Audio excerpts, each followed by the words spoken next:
It's the children's story of an extraordinary girl with nasty parents that's now become a massive hit on the West End and Broadway.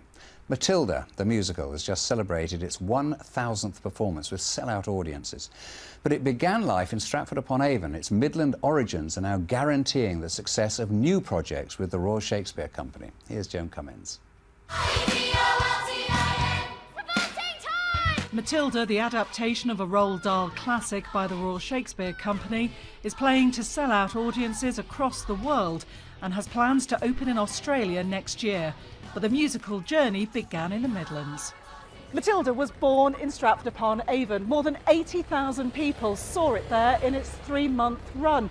It was transferred to the West End and New York, and more than 1.75 million people have now seen it, ensuring the success of the RSC. Everything we create and we put on stage is made in Stratford or the area around Stratford, so not a test bed at all. It's absolutely our heart is there. An RSC adaptation of Les Mis was transferred to Cameron Mackintosh in the 80s before it gained success.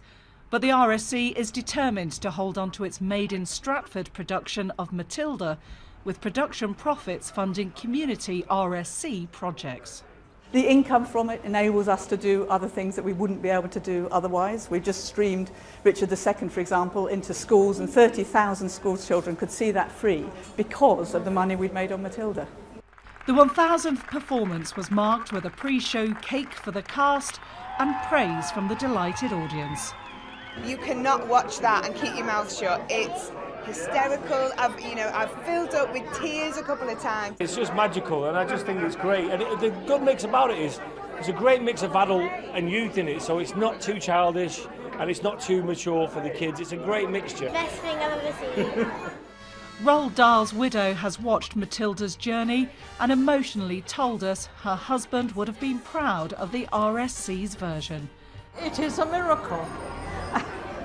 I mean, I think, it was the first interpretation of all his works that I think he would have been thrilled.